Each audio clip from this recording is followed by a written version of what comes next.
When two people know they have common goals and are partners in reaching their goals, they are a team. It's all about I and you becoming a we. The success of one is the success of the other. Both members of the team encourage each other. And you should be able to see these subtle things when you're dating. You certainly want to be able to see them when you're married. There are many ways that you and your dating partner or spouse are partners. Your partners are fulfilling your life's mission. Each one might have a different role to play, but together you will help each other fulfill that mission. And one of the things you should be asking yourself when you're dating is, will the person that I'm going out with help me to become the best me that I could become? Will they help me realize my best potential? You are partners in bringing the Shekhinah, which is Hashem's presence, into your home. You are partners in serving God, in Torah, in doing mitzvahs, in doing kind acts. You are partners in raising a family. You are partners in midos development. And there's no greater lab in the world to become the best you than in the framework of marriage. You are partners in creating a meaningful and emotionally fulfilling life. It's so painful to observe a husband and a wife acting towards each other as opponents, when they could view themselves as mutual partners in a great project. You build your marriage when you see your spouse as a partner whose interests are your interests and whose concerns are your concerns. The Torah tells us that a husband and a wife are considered as one unit. As the Rambam states, through the sanctification of marriage, a husband and a wife become the closest of relatives. This oneness is even stronger than being partners. In a regular partnership, you care about the welfare of your partner, but the partner is still separate from you. But when you see yourself as one, however, there's a total sense of unity. When a husband and a wife view themselves as one, the pain and pleasure of both are important to each other. You see yourself as a single unit. Having this consciousness will automatically make you close to each other. You'll both consider the total welfare of each other. You're concerned about it. And the famous story, Aryeh Levine was the chief rabbi of Yerushalayim. His wife's foot was bothering her. They went to the doctor. And when they finally got to see the doctor, he asked the rabbi, what's going on? He goes, our foot is hurting. Our, not hers, not my wife's, our. It's one unit, one entity. Guf echad v'lev echad, one body, one heart. Case, we were married a number of years with many ups and downs. My wife and I had questions about our compatibility.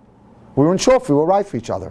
While we knew that we would stay married, we both viewed ourselves as two separate people who were destined to spend their lives together. If that was our life challenge and our tikkun in this world, so be it. We accepted God's will for us. We tried going to counseling a few times, but any changes we made were just temporary. I hear this all the time. Someone advised us to speak to a Torah scholar who would check the compatibility of our names. I was reluctant because I didn't grow up with this idea and it felt awkward. Check names to see if there's compatibility. But we figured that it couldn't hurt. The worst that would happen is that we would be advised to change our names. Then we would ask our rabbi for advice. My wife and I were told that according to our names, we were a match. We both smiled. That's nice, I said to myself. But we still have the same issues and they're not resolved. Then we spoke to someone who asked us what held us back from viewing ourselves as being one single unit. What's holding you back from feeling like you're one? I said, we're so different from each other. Of course you are. Every couple is. By the way, every couple married will always have 10 points of disagreement forever. But they can have 1,000 points of agreement. So it's okay. Of course you are. Every couple is different from each other. The only question is, to what degree? You're still one unit. Isn't your right hand different from your right ear, he asked? Certainly. But aren't they all part of the same body? Yes. We realize that some couples have a much easier time viewing themselves as one unit. Others find this more difficult. But the Torah view is that as soon as you get married, you are one unit. Try this experiment, he told us. For an entire week, both of you view each other as if you're one single unit. See yourselves as one. Make a mental note of how this improves your interactions. If one of you suffers, your entire unit suffers. If one of you needs something, the entire system needs it. Most couples who try this find that they automatically feel much more careful about not doing and saying things that cause pain, because they'll think twice about causing pain because they're part of one unit. And you wouldn't want to hurt yourself. And when we reported back to the rabbi after a week, we were able to report that it was one of the best weeks we ever had in our lives. The rabbi then told us, every time you enter the house, you pass the mezuzah.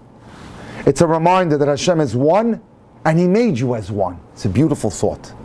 The mezuzah reminds us Hashem is one, and you are one. Let the mezuzah always remind you that you and your spouse are one unit. We're not always able to maintain this awareness, But if you ever get off track, remember you're one, and you always remember, what can I do for you? That's what you should ask your spouse.